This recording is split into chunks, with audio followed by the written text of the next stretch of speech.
Hello lovelies, I'm Ellie and welcome back to my channel, as well as my slightly makeshift set, I suppose.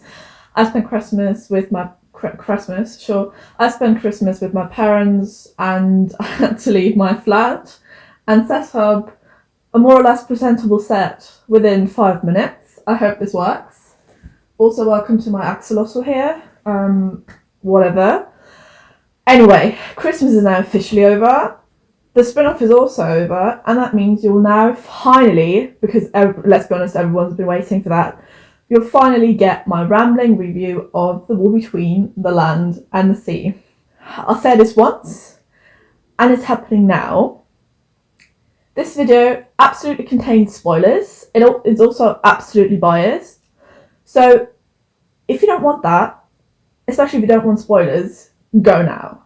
Go now, watch the spin-off, and come back here once you've watched it. For everyone who's sticking around for my review, thank you so much. And we'll just start right away with performances and characters, because I think for the most part we've had a blast. Okay, now let's start into this whole thing with Barclay.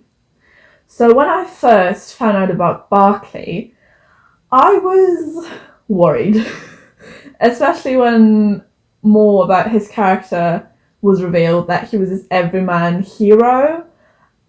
I wasn't hooked.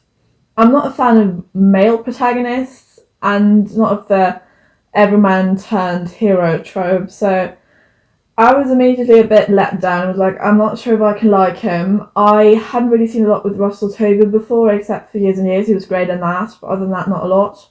So I went in neutral when it came to Russell Tovey. I went indefinitely biased when it came to Barclay as a character.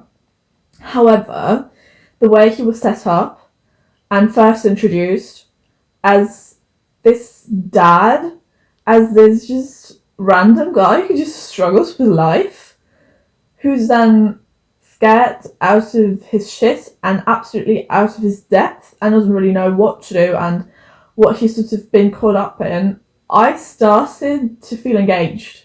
I started to like him. I started to feel relatable. That's not English, is it? I just started to relate to him and to really like this character. And he also had some amazing comedic moments.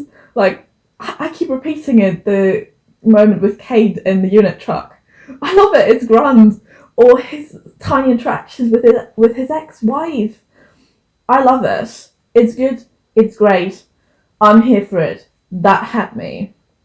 Having said that, by the end, I've had difficulty caring for Barclay, because especially in the end of the war, he turned from this empathetic, random guy who you could relate to, who you could feel for, who you could care for, to this lovesick idiot. I really have to say it that way. Who only cares about Salt, who in the end doesn't really give a shit about Kirby, but leaves his child to swim off with Salt. And that I didn't like. Because he lost his edge, sort of his relatability got lost by not caring for all of us, but for only caring about Salt. And I'm not sure if, and we'll get back to it at a later point, if we've seen enough of Salt and Barclay to be, by the end of the show at that point, where you say, okay, I understand Barclay being in love and lovesick and wanting to be with Salt more than anything else. We didn't get there. However, Russell Tovey in this role was fantastic. I loved his performance. He had me emotionally, which is very important for me. And so I liked his performance. I'm not really happy, not 100% happy at least, how the character ended, or how he ended up rather, but Russell Tovey, slay. Now let's move on to Salt. So I knew Gugun Basharal from Loki as Ramona Renslayer, I think that was her name, and I loved her performance. I think the script let her down in season 2, but that's really not the point here. The point being that her performance in The War Between was absolutely brilliant. I mean, I'm not an actor, so I can't really imagine what it is like to sort of dig deeper into a character. But I suppose it must be more of a challenge to really, maybe it's a challenge, but at the same time really cool to sort of to play a character that is another species, because you sort of can go elsewhere with your whole performance, with your body movement, with your gesticulation, with your facial expressions. You can go anywhere with it. You have this huge freedom, unless directors tell you it would be great and you do that, or writers come and be like, oh, I've had it in mind that you move like this and that. So having said that, I think that must have been really cool, and her performance, her making this foreign species, I'm saying this in bunnies, that we don't know, so relatable, is a great part of why I like Sword as a character. However, she is supposed to co-star this show. She's hardly in it. I mean, I look back on The War Between the Land and the Sea, and Sold as a co-lead isn't who comes to mind first, or even second. She is only in the first episode at the very end. And then, again, the same sort of is true for the end of the war. She's hardly in it. In the deep, we also rather only just see her at the last, like in the last 15 minutes. The Witch of the Waterfall is where she really shines, and that almost seems not out of character, but significantly different to what we've seen in the episodes before, where she was this very almost stoic and cold and really straight to the point diplomat to this freed, almost childlike person. So yes, her having not enough screen time, I think, made it hard for me to care for her. I can relate to her, but I did not care for her enough because she wasn't in it enough. And because I didn't care for her enough, I, quite like I said before with Barclay, didn't really care in the end if they ended up together, or how they ended up together, or if they would end up together, or what would happen with them in general. But I have to say again, the performance and what Gugu did with the character, I think was really lovely and really brilliant performance. Next up is probably the one single thing that I don't have any criticisms about, alongside with music and and the visuals, and that is Kate.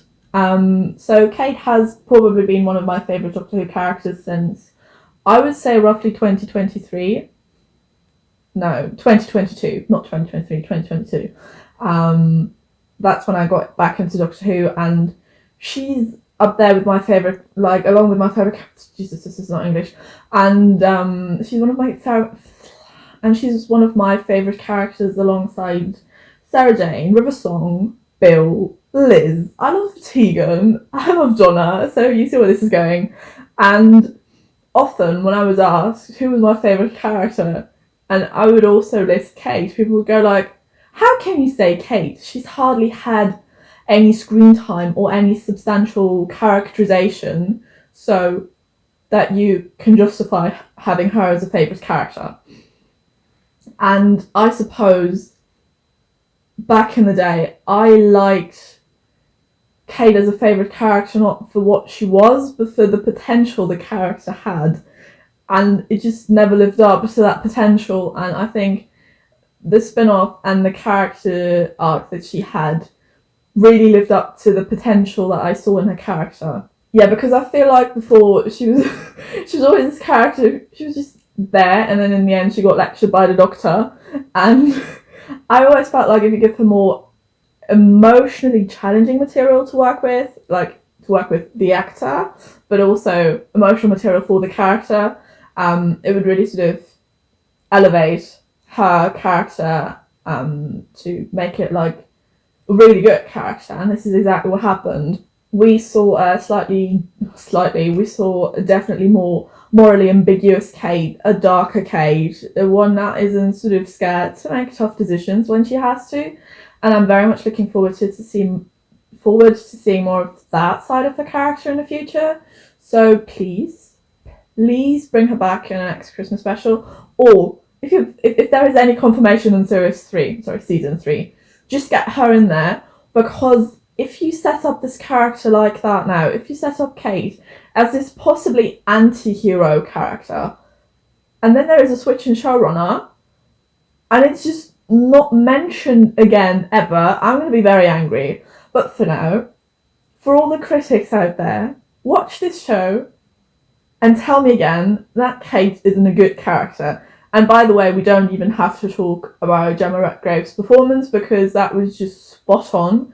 I loved it and I cried, and that means something because, well, anyway, I cry all the time, but it means something because I just love Kate, so the performance was also good. No, I know this is biased because she was one of my favourite characters before, but I don't care, sue me for it.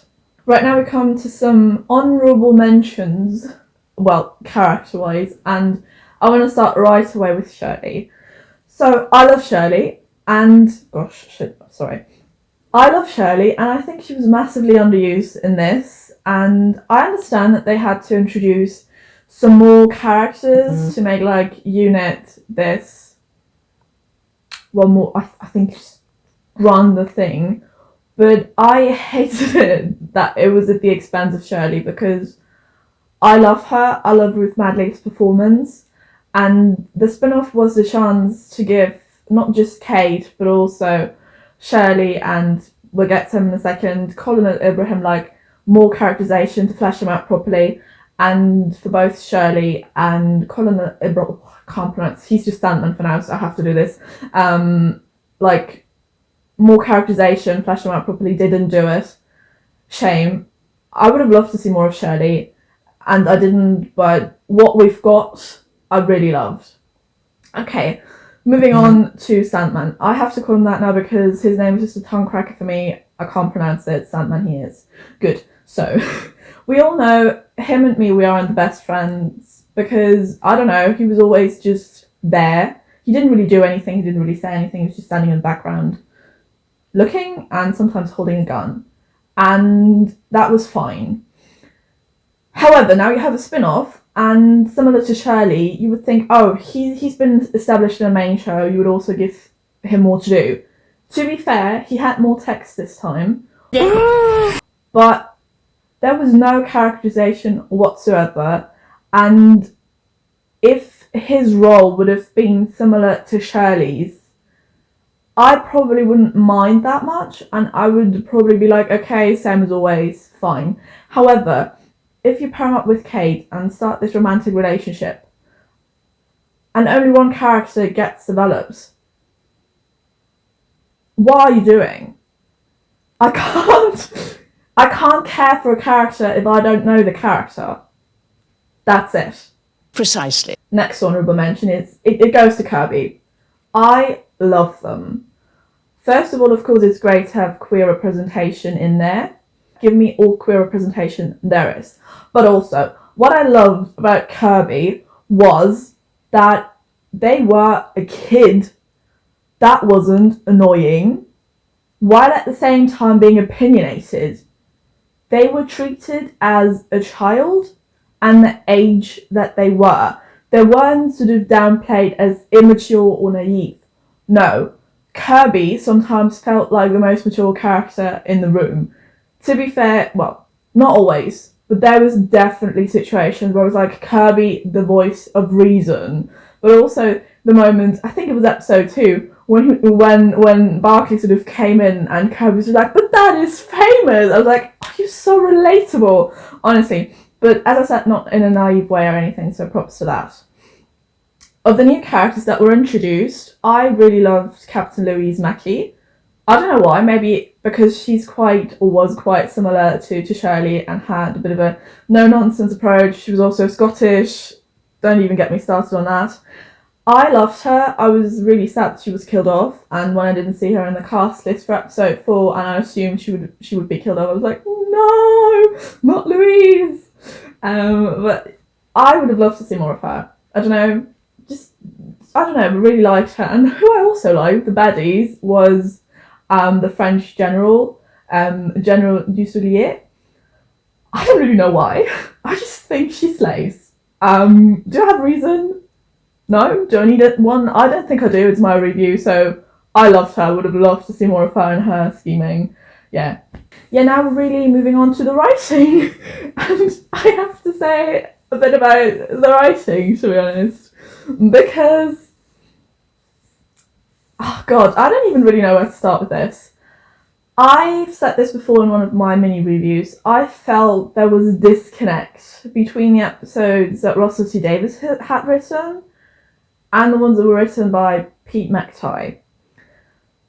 Because starting off with Pete McTighe, I felt like from his episodes, from what I was watching, that was his work, that he wasn't the biggest fan of the romance element between Barclay and Salt, because he only really started establishing it by the end of episode 3, and then of course in episode 4, and if you have a 5-episode miniseries, that's too late. We've had him sort of, I don't even know, being a bit flustered after she calls him her favourite human in episode 2, and that was sort of the first romantic hint we got at them. But other than that, it wasn't really established properly, and it felt like to me that Pete McTighe wasn't really in it for the romance of it all, whereas I suppose this would have been the main big thing for Russell T Davies. At the same time, just the other way around, looking at it from the RTD point of view, I almost felt like the whole thing with Kate and her characterization was coming more from Pete McTighe than it was necessarily coming from Russell T Davies. I could be wrong, it just really felt that way, because I don't even know, it's just my feeling that he just put in those scenes with the therapist and the sort of gun thing at the end. I'm not sure if he even wanted to set something up or just to put it in there but I felt like Pete McTighe put more of a focus on the characterization of certain characters, I think specifically Kate and Barclay, whereas Russell T Davies kept more about the whole plot and story arc of the Romans and the war, which we could have seen more of. So I think there was this little disconnect that bothered me. This can be a me problem, and maybe nobody else sees it, but I saw it, it was there for me, and I had a bit of an issue with it. And then there is another thing that sort of, the more I think about it, the more it bothers me, and that is how superficial the show felt at times. Don't get me wrong, it was surprisingly deep at moments, especially when we're looking at certain characters and the characterization, when looking at Barclay and his family and how well set up it all was. What's that English? Nobody knows.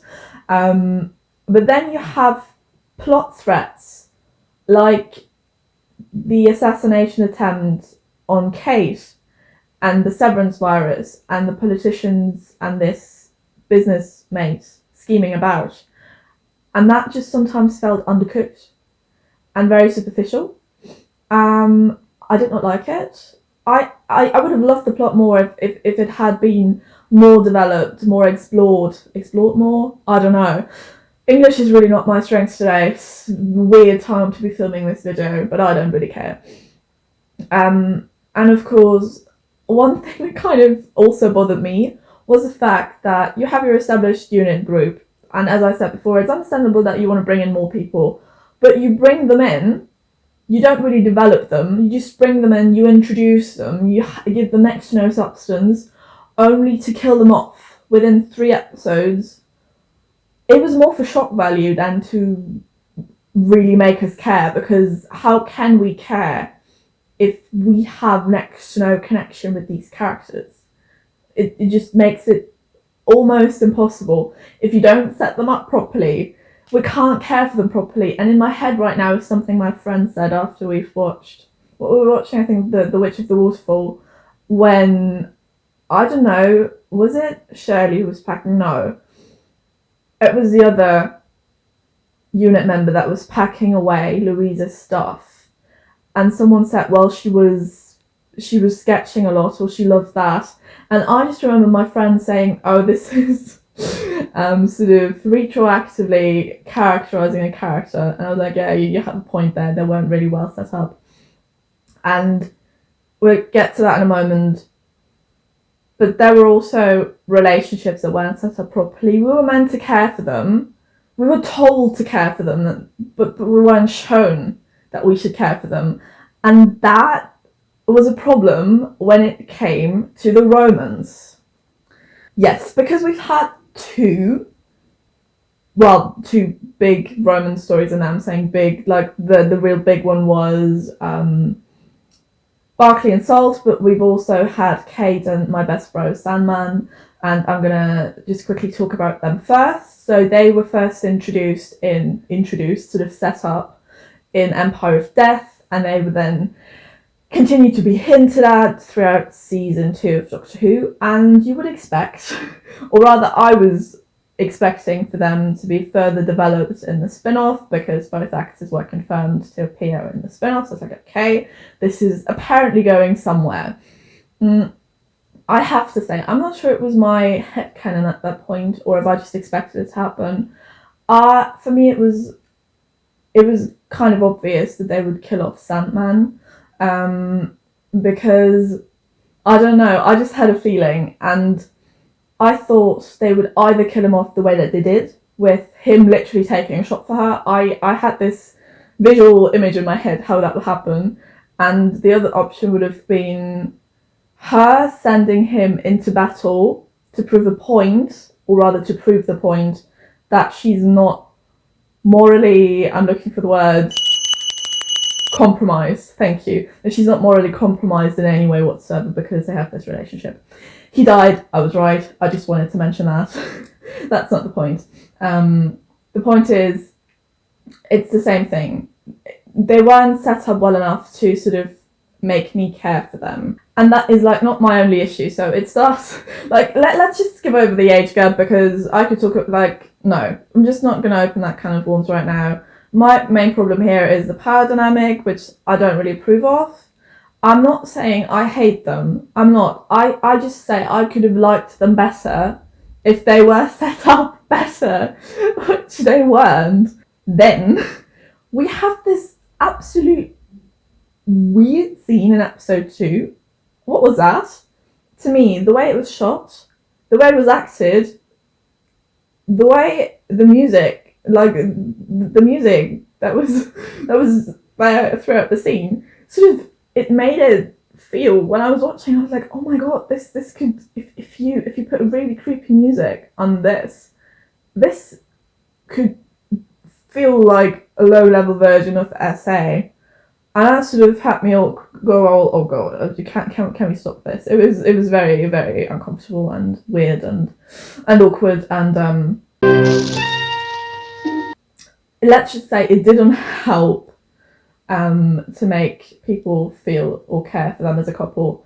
And I also think that sort of the interesting thing was that from the way it sounded in interviews and it was portrayed in the show, that he was, I wouldn't say more invested in this relationship, but that he was more sure of the relationship.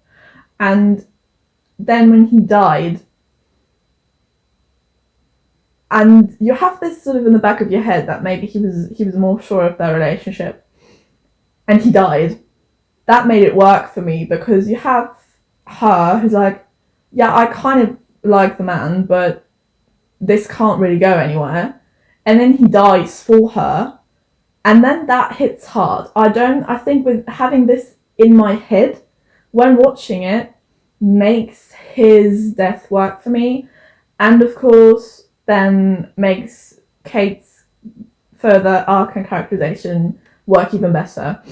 This is what I have to say about these two for now. Let's move on to Barclay and Salt. So from what I remember, very like from almost from the get-go, they marketed this, or they compared this to a bit of a Romeo and Juliet storyline. So instantly, what the hell? So in the beginning, I actually expected them to both be killed off at the end to really have that Romeo and Juliet thing going strong.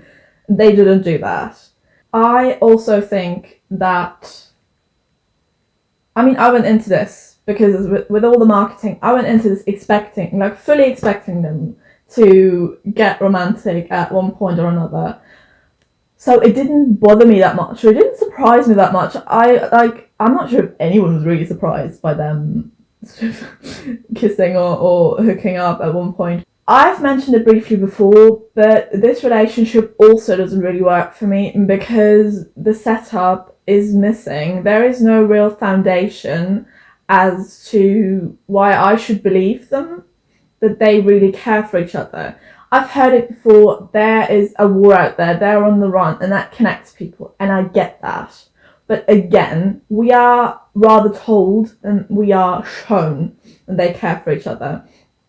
And very much in the first 2 episodes, they've only had this diplomatic connection where they weren't really talking as themselves, but as these almost sort of, they were ventriloquists almost for their respective species, and they weren't really themselves. They were only that for the very first time underwater, when they had the first real conversation as them. And that was in episode 3, that was halfway through the show. And that's, in my eyes, with only 2 episodes left and having in the back of my head that Salt was almost, like, she was hardly in the finale. It's not enough to set them up as a working couple that we care for, that we root for, and that we want to get together, and that we want to see together by the time the show's ended, the show's done with. That wasn't the case. And I also think what makes this particular relationship hardest to digest for some is the fact that Barclay left his child for Salt. He didn't even give Kirby a proper goodbye, and there is no mention if he can even like come back and see them, because as far as we know, Barclay and Salt are now moving to the Mariana Trench and some miles down, and it will take ages to go back and see Kirby. And I don't think Kirby will have an easy time just quickly flying over or, scuba diving down to, 6-7 miles to the bottom of the sea. I don't think that would work that well. And I think this is probably the next point. Like, Kirby hasn't even really met Salt. I think this is the part I struggle with most. I know a lot of people have mentioned this. They don't like the human Homo Aqua / Sea Devil relationship.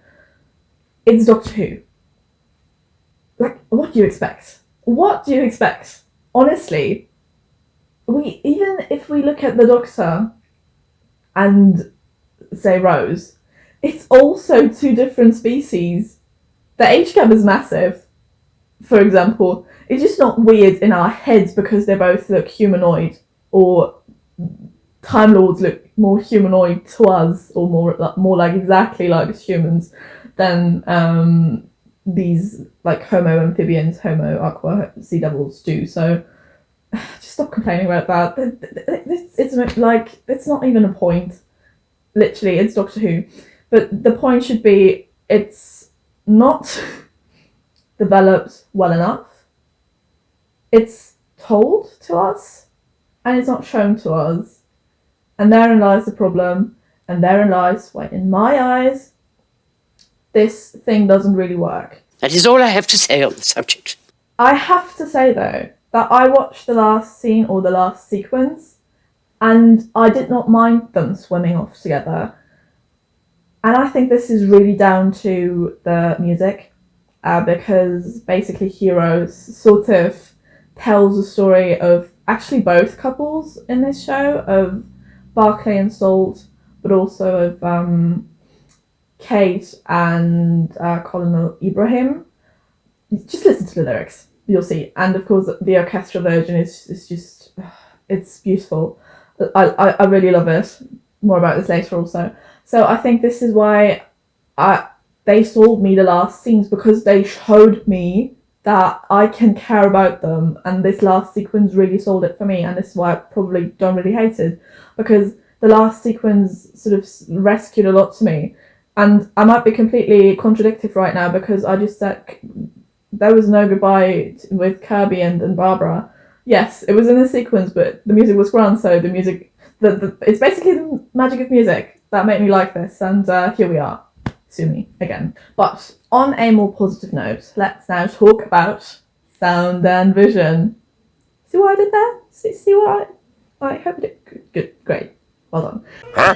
Right, let's start with the visuals and the directing. So when I heard that Dylan Holmes Williams was the director for this, I was excited. I was beyond excited. Can't find the words.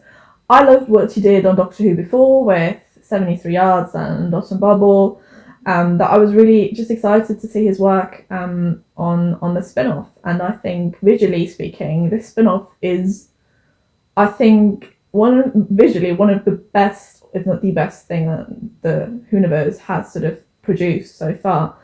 He just works so well with, he has a lot of what he does is he works with different angles, different shots, and different light that sort of reaffirms the narrative. So we're not only telling a narrative through the acting and the script, but also through the visuals and through the music and through the light and through the shots. And that is just such a joy to watch. However, I have to quickly mention that it can cause a little bit of issues in the edit. There were some edit scenes that were weirdly cut, which is technically nothing to do with the directing part, though. Anyway, so that can lead to issues in the edit. But overall, visually, this is an absolute masterpiece. I love it. I'm so glad Dylan Holmes Williams did this. And if you can't love this story for the story itself, please at least love it for the visuals, because they are amazing. Right now, to the music. BBC. If you have the money and Lorne Bath has the time, please hire him as the Doctor Who composer. The music was just next level. It was just like more cinematic. It was more cinematic and like sort of grandiose than the Doctor Who music we're used to. I think Sigurd Aknolo is probably closer to Lorne Bath in style than Murray Gold is. Maybe that's just me. And I also think the more cinematic take on from Lorne Bath comes from the fact that he is a composer mainly for films, for the big screen. And so obviously he then translates this to this TV show, which it works, it's amazing. And he also did the cover version of David Bowie's Heroes, with which is then performed by Alison Goldfrapp. And ever since it came out, I've listened to it so many times.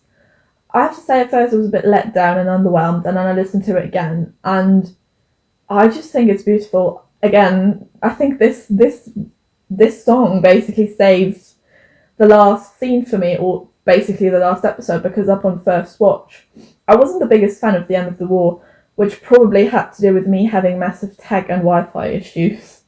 The episode broke down, I think, 4 or 5 times because my Wi-Fi was that bad. And so I came out of this literally texting my friend going, what the fuck was that? And I sat down again with my friend. We watched it again together in the morning. We had no Wi-Fi problems anymore. Of course we didn't. And I liked it more upon rewatch.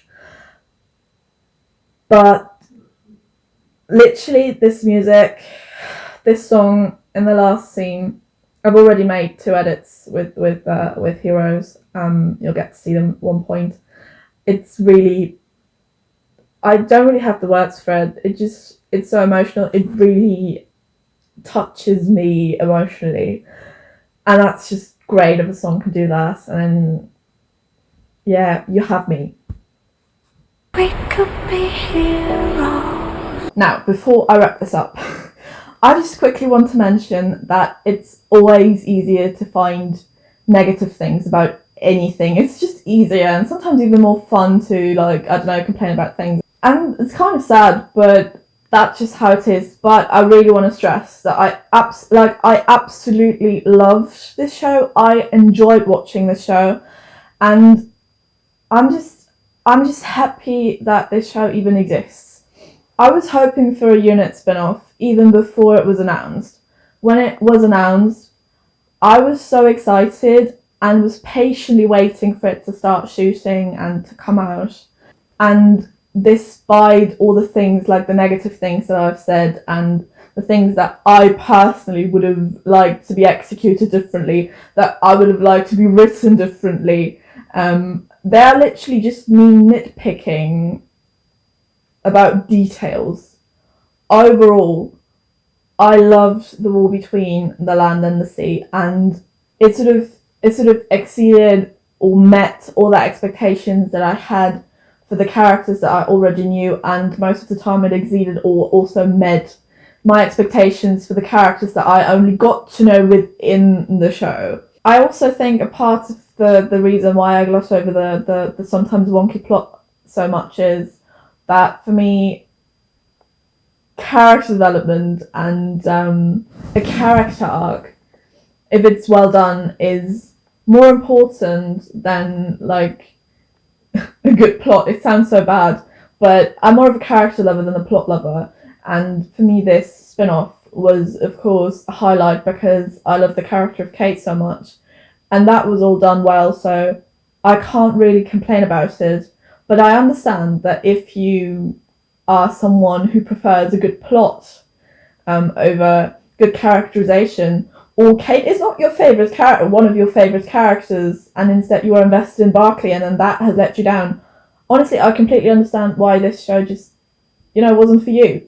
That's fair. And now to wrap this all up, I'm just going to quickly sum up, or rather re-rank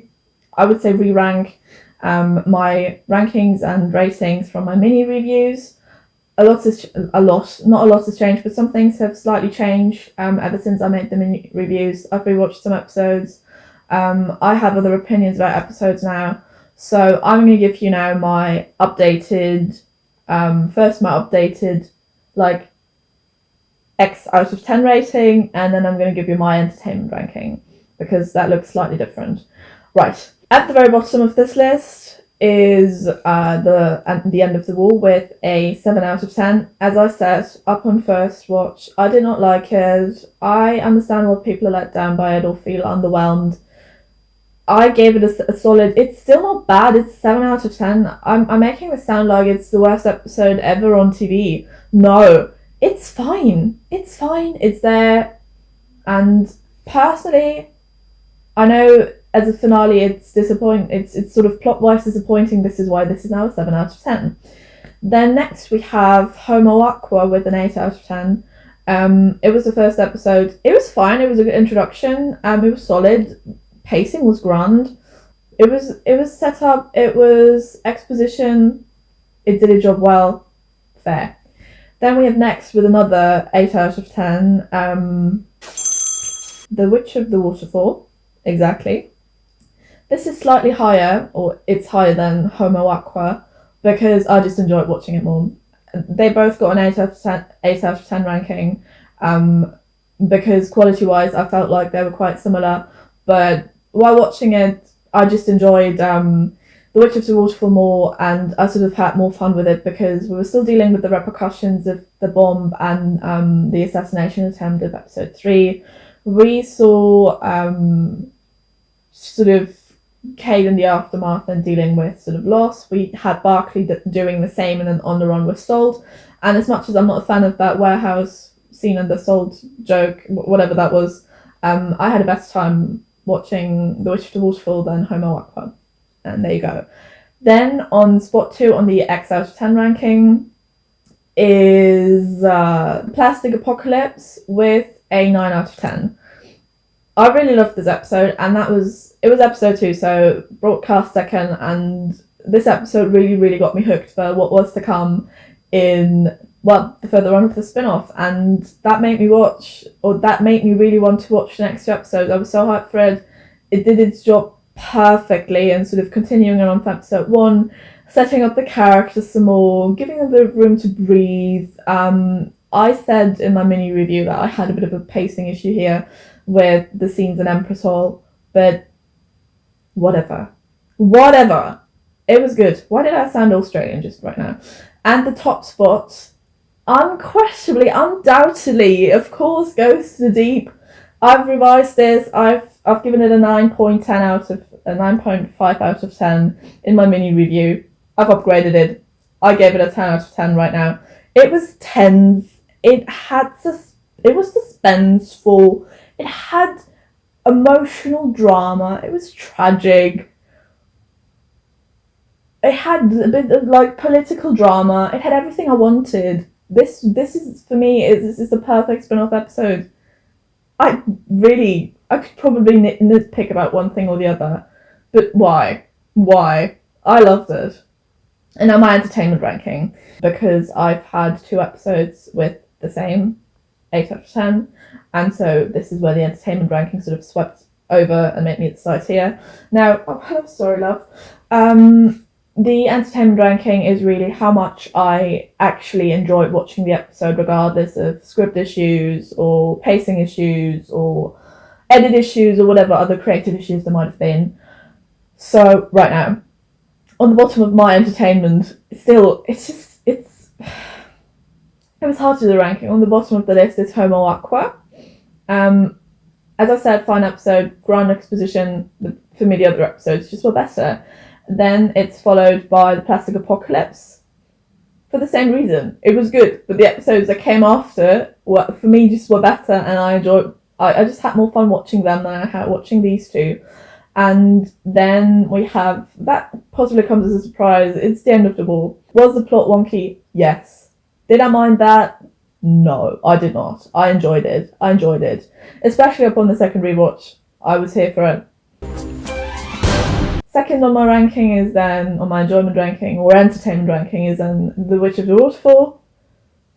I don't know, it just carried over that emotional vibe that The Deep started, and seeing everyone dealing with the aftermath of that bomb and that explosion was for me very satisfying to see, especially again emotionally. We had some great performances. We've had Russell Tovey sort of performing that grief and that desperation, and sort of Gugun Buttrell performing that newfound freedom for Sold, and we've had Gemma Redgrave doing all that grieving thing, or all that grieving stuff as well. It was just really great. But nothing tops The Deep. It was a banger, and I think that's all I can say about that. Like, what do I even have to say? I think I love it so much because it did, at the end, what I expected it to do, and that's bad. However, it worked because I didn't expect the episode to kill off people already. I thought that was going to happen in episode 4 or 5, but it happened in episode 3, so it did what I expected, which is kind of bad, but it was good because I didn't expect it so soon. And so I liked it again. And I just really loved the pacing in this. I loved the tension. I loved the suspense. I've already mentioned this before. So the top spot goes to The Deep. Yay! I think she's cracked. Now, to just sum this up one last time. The War Between the Land and the Sea. I loved it. I hoped for it. I wanted it. I got it. I will keep loving it. I will keep watching it to bridge the gap between this and the next Christmas special, and I will definitely keep watching it even when Doctor Who is back and when the Christmas special is out and when there hopefully is a season 3. I will watch this because I love it. Sue me for it. I don't care. I loved it. Right now, thank you to all of you listening to my ramblings, and well, for now, I really hope you had a bit of fun at least watching this video, and have a happy new year. Get there safely and don't drink too much.